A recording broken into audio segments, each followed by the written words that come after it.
चाय आज भी मेरी कड़क है। नमस्कार, चाय गरम में आपका स्वागत है। आपके साथ मैं हूं विद्यानाथ झा। कई बार चाय का रंग देखकर हम ये अंदाजा लगाते हैं कि चाय अच्छी है, चाय बुरी है, चाय कड़क है या फिर कड़क नहीं है, लेकिन कई बार हम धोखा भी खा जाते हैं, क्योंकि चाय की घुट जैसे ही लेते हैं तो स्वाद बिगड़ जाता है। आज ऐसा ही कुछ भोपाल में हुआ, और यह हुआ कांग्रेस के उम्मीदवार दिग्विजय सिंह के साथ। क्या हुआ, उन्होंने एक लड़के को मंच पर बुलाया और फिर जो हुआ वो देखने लायक था। वो दिग्विजय सिंह भी देखते रह गए। आप भी देखिए। जिसके खाते में 15 लाख रुपए आ गए वो हाथ उठा दे।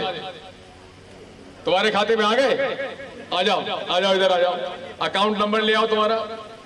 हम तुम्हारा नागरिक अभिनंदन करें कि तुम्हारे खाते में 15 लाख रुपए आ गए। आ जाओ बेटा, इधर आ जाओ। अन्ना तेरे खाते में मोदी जी ने 15 लाख रुपए भिजवा दिए। बोलो, बताओ। सर्जिकल स्ट्राइक करके मोदी जी ने आतंकवादियों को मारा। अरे 15 लाख रुपए आए कि नहीं आए? अरे सर्जिकल स्ट्राइक मारा, तेरे खाते में 15 लाख रुपए आए कि नहीं आए? अरे क्या बात करते हो? तेरे को रोजगार मिला क्या भाई? गुलाबी शर्ट, 15 लाख रुपए खाते में तेरे आ गए, तेरे को नौकरी भी मिल गई।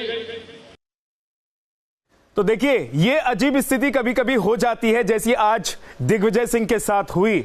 लेकिन हम आपको बताएं कि चाय पर बैठे लोग, जैसे कि हमारे साथ तमाम लोग बैठे हुए हैं, अक्सर बातचीत करते हैं, चुनावी बातचीत होती है इनकी, और इसमें जिक्र दिल्ली का ना हो ऐसा होता नहीं है। तो दिल्ली में किसके मुकाबले कौन है, क्योंकि आज कांग्रेस ने भी अपने 6 उम्मीदवारों के नाम का ऐलान कर दिया है। आपको बताते हैं कि अब दिल्ली में कौन सी सीट से कौन सी पार्टी का कौन नेता खड़ा है और उसके सामने मुकाबले में कौन है। चलिए जल्दी से ग्राफिक्स के जरिए आपको हम समझाते हैं कि आज कांग्रेस ने जब नाम की घोषणा कर दी, उसके बाद बीजेपी और आम आदमी पार्टी की तरफ से कौन कौन मुकाबले में है और कौन किसके सामने खड़ा है। चांदनी चौक में लड़ाई में देखिए, हर्षवर्धन बीजेपी से, जेपी अग्रवाल कांग्रेस से और पंकज गुप्ता आम आदमी पार्टी से मैदान में हैं। आगे बढ़े और बात अगली सीट की करें। दिल्ली में अगली सीट कौन सी और वहां कौन कौन है, यह भी जानिए। उत्तर पूर्वी दिल्ली की लड़ाई में मनोज तिवारी, जो कि सांसद है, वर्तमान में पार्टी अध्यक्ष है, प्रदेश पार्टी अध्यक्ष शीला दीक्षित कांग्रेस की प्रदेश अध्यक्ष, वो उनके मुकाबले में सामने खड़ी हैं, और दिलीप पांडे आम आदमी पार्टी की तरफ से मैदान में डटे हैं। तो ये 3 चेहरे उत्तर पूर्वी दिल्ली से। अगली सीट पश्चिमी दिल्ली, और यहां पर महाबल मिश्र, पूर्व सांसद प्रवेश वर्मा, वर्तमान सांसद बीजेपी के, और आम आदमी पार्टी की तरफ से बलबीर सिंह जाखड़ को मैदान में उतारा गया है। अगली सीट कौन सी है, आइए आपको जल्दी से दिखाते हैं, और यहां कौन किसके मुकाबले में है वो भी जान लीजिए। दक्षिणी दिल्ली से रमेश बिदुड़ी, वर्तमान सांसद हैं बीजेपी के, मैदान में एक बार फिर से डटे हैं। राघव चड्ढा आम आदमी पार्टी की तरफ से मैदान में है। यहां से कांग्रेस ने अपने उम्मीदवार के नाम का ऐलान नहीं किया है, क्योंकि कहा जा रहा है कि यहां से कांग्रेस की हाईकमान जिसे टिकट देना चाहती है उसको लेकर सहमति बन नहीं पा रही है पार्टी के भीतर, इसलिए जल्दी इस नाम का भी ऐलान किया जाएगा। लेकिन अगली सीट पूर्वी दिल्ली, यहां से अरविंदर सिंह लवली, कांग्रेस ने अरविंदर सिंह लवली को टिकट देकर मैदान में उतारा है। पहली बार दिल्ली से लोकसभा का चुनाव लड़ रहे हैं आतिशी आम आदमी पार्टी की तरफ से, लेकिन बीजेपी ने यहां पर अपने उम्मीदवार के नाम का ऐलान अभी नहीं किया है। जल्दी बीजेपी की तरफ से अपने उम्मीदवार के नाम का ऐलान कर दिया जाएगा। सबसे पहले न्यूज नेशन पर आपको हम दिखाएंगे भी। राजेश लिलोठिया उत्तर पश्चिमी दिल्ली से कांग्रेस के उम्मीदवार हैं। गुगन सिंह आम आदमी पार्टी की तरफ से मैदान में है, लेकिन बीजेपी की तरफ से कौन होगा अभी इस बात का ऐलान नहीं किया गया है। इंतजार है कि बीजेपी यहां से किसे टिकट देती है। राजेश लिलोठिया को पहली बार कांग्रेस ने संसदीय चुनाव के लिए टिकट दिया है। नई दिल्ली सीट की लड़ाई में देखिए, अजय माकन एक बार फिर से, नई दिल्ली सीट उनकी सीट रही है, पहले भी यहां से जीते हैं अजय माकन, कांग्रेस से मैदान में है। ब्रजेश गोयल आम आदमी पार्टी की तरफ से मैदान में है, और बीजेपी ने यहां से अपने उम्मीदवार के नाम का ऐलान नहीं किया है। तो आज कांग्रेस ने अपने 6 उम्मीदवारों के नाम का ऐलान कर दिया, और इन 6 नामों के साथ ही एक एक कर प्रतिक्रियाएं भी आई। शीला दीक्षित ने आज टिकट मिलने के बाद, मैदान में उतरने के बाद, और उनका मुकाबला है मनोज तिवारी से। वो क्या कह रही हैं, हमारे संवाददाता ने जब उनसे सवाल किए तो उन्होंने क्या कहा, आप सुनिए। चुनाव लड़ने जा रही हैं, क्या रणनीति होगी मैम? देखिए, अच्छा लग रहा है कि जहाँ से शुरू किया था वहाँ से फिर शुरू कर रही हूँ, तो अच्छा लग रहा है, कोई बुरा नहीं लग रहा है। और पार्टी ने इतना मेरे पर विश्वास रखा, उस पर वो मेरे लिए गौरव की बात है। ये हमारा कर्तव्य बन जाता है कि क्या क्या हमने किया और क्यों हम फिर से लड़ने आए हैं। क्योंकि पहली दफ़ा जब मैंने दिल्ली में चुनाव लड़ा था तब भी इसी जगह से लड़ा था। तो फिर याद दिलाऊंगी, मेरा तो ये एक तरह से घर वापसी है। घर वापसी। मैम, भारतीय जनता पार्टी से मुकाबला है कि आम आदमी पार्टी से? देखिए, दोनों हमारे अगेंस्ट खड़े हुए हैं, तो दोनों से मुकाबला है। किसी से ज़्यादा लगता है, किसी से कम लगता है। क्या आपको लगता है कि दिल्ली में पूर्ण राज हो सकता है? देखिए, पूर्ण राज इसलिए नहीं होता कि उन्हें कॉन्स्टिट्यूशन बदलनी पड़ेगी। जिस दिन वो कॉन्स्टिट्यूशन बदल पाएंगे, यानी कि केंद्र में जाना पड़ेगा और पार्लियामेंट को ये बदलनी पड़ेगी। क्योंकि पार्लियामेंट को जब तक नहीं बदलेगी तो ये वायदा किस लोगों को दिला रहे, ज़्यादातर लोगों को नहीं पता है कि ये करना पड़ेगा। तो इसलिए मेरे ख्याल में ये लोगों को एक तरह से गुमराह कर रहे हैं। तो ये एक बड़ा आरोप, और इस आरोप में कितना दम है। एक गिरफ्तारी भी हो चुकी है, पुलिस ने ये गिरफ्तारी की है एक लड़की की, उसके पास से कागज भी बरामद हुआ है। लेकिन अगली खबर का रुख करते हैं। दिल्ली में आज खूब हलचल देखने को मिली, क्योंकि नॉमिनेशन के लिए आज बीजेपी के नेता अपने घर से निकले, और उन्हीं नेताओं में से एक थे डॉक्टर हर्षवर्धन, जो चांदनी चौक से नॉमिनेशन फाइल कर चुके हैं। आज जब वो नॉमिनेशन के लिए निकले तो बड़ी संख्या में उनके साथ उनके समर्थक कार्यकर्ता बीजेपी के मौजूद रहे। उन्होंने किस तरीके से अपना नॉमिनेशन फाइल किया, आपको दिखाते हैं। केंद्रीय मंत्री और दिल्ली की चांदनी चौक सीट से बीजेपी उम्मीदवार डॉक्टर हर्षवर्धन ने सोमवार को अपना नामांकन दाखिल कर दिया। नामांकन से पहले हर्षवर्धन के रोड शो में जबरदस्त भीड़ उमड़ी और लोगों ने उनका बड़े ही गर्मजोशी से स्वागत किया।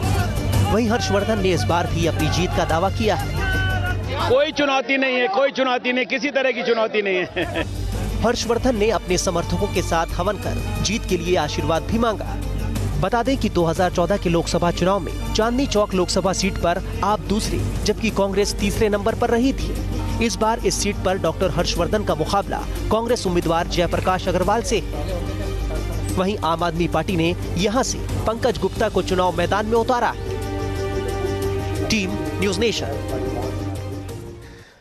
भाई, यहां पर बैठकर मैं चाय अकेले पीऊं ये तो संभव नहीं है, बाकी लोग भी चाय पिएंगे। इसीलिए आपको बताते हैं कि मैदान में अगर बहुत सारे नेता हैं, उम्मीदवार के तौर पर उतरे हैं मैदान में, तो वो भी नामांकन करेंगे। बीजेपी के एक और नेता आज नामांकन करने के लिए पहुंचे। बीजेपी के प्रदेश अध्यक्ष, वर्तमान सांसद मनोज तिवारी ने भी आज नामांकन कर दिया। हालांकि आज ही उनको पता चला कि शीला दीक्षित उनके खिलाफ मैदान में हैं, उनके सामने, उन्हीं के लोकसभा क्षेत्र से।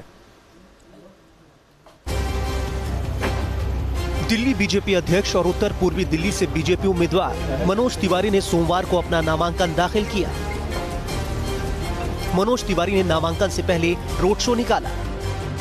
मनोज तिवारी के रोड शो में उनके साथ हरियाणवी डांसर सपना चौधरी भी मौजूद रही और लोगों से मनोज तिवारी के लिए वोट मांगती दिखी। मनोज तिवारी के साथ आम आदमी पार्टी के पूर्व नेता और मंत्री रहे कपिल मिश्रा भी मौजूद थे। उत्तर पूर्वी दिल्ली लोकसभा सीट पर मनोज तिवारी का मुकाबला कांग्रेस उम्मीदवार और दिल्ली की पूर्व मुख्यमंत्री शीला दीक्षित से होने जा रहा है। ये इंटरेस्टिंग होगा देखना। चुनौती हमारे लिए न शीला जी हैं न तो आम आदमी पार्टी का कैंडिडेट है। हमारे लिए चुनौती दिल्ली की दुर्दशा है। पिछले लोकसभा चुनाव में उत्तर पूर्वी दिल्ली से मनोज तिवारी ने कांग्रेस उम्मीदवार जयप्रकाश अग्रवाल को करीब 3.5 लाख वोटों से हराया था। लेकिन इस बार कांग्रेस ने इस सीट से शीला दीक्षित को चुनाव मैदान में उतारकर मुकाबला दिलचस्प बना दिया है। Team news nation. जिस तरीके से ये चूल्हा चाय का तापमान बढ़ाता है, उसी तरीके से आपको अगर याद हो तो सपना चौधरी ने राजनीति का तापमान कुछ दिनों पहले बढ़ा दिया था। जब खबर आई थी कि वो कांग्रेस में जा रही, फिर उन्होंने मना कर दिया। फिर बीजेपी के नेता मनोज तिवारी के साथ उनकी मुलाकात हुई। अब मनोज तिवारी जब आज पहुंचे नॉमिनेशन के लिए, तो सपना चौधरी, जी हां, हरियाणवी डांसर सपना चौधरी उनके साथ थी और उनसे हमारे सहयोगी ने बात भी की है। सपना चौधरी हमारे साथ हैं। सपना जी, आज आप प्रचार कर रही हैं नामांकन के दौरान, तो सिर्फ मनोज जी के लिए प्रचार करेंगी या और भी जगह प्रचार करेंगी? मैं बीजेपी के लिए हर जगह प्रचार करूंगी और I am supporting BJP and I am supporting meeting Manoj Tiwari also because he is very good friend of mine और बहुत अच्छे इंसान है और मैं दिल से चाहती हूँ जीते। सपना जी, एक अहम सवाल की दिल्ली की पूर्व मुख्यमंत्री को मनोज तिवारी के खिलाफ उतारा गया है, आपको लगता है कि मुकाबला बहुत दिलचस्प होने वाला है? तो जब तक मुकाबला दिलचस्प ना हो लड़ने का और जीतने का मजा कहाँ से आएगा? मजा ही इस चीज का है और 110% मनोज जी जीतेंगे। एक आखिरी सवाल आपसे जानना चाहूंगा, लगातार ये चर्चा थी कि आप भी बीजेपी ज्वाइन करेंगी, क्या वजह रही कि आपने बीजेपी का दामन इस चुनाव में नहीं थामा?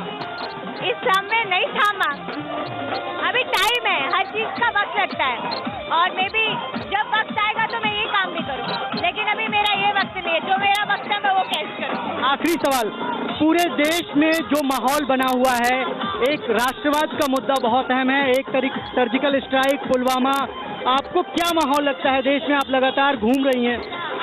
देखिए, आज का यूथ पागल नहीं है, यूथ को सब पता है कि कौन क्या कर रहा है, कौन क्या कर सकता है, तो किसी को समझाने वाली मैं कोई नहीं होती हूँ।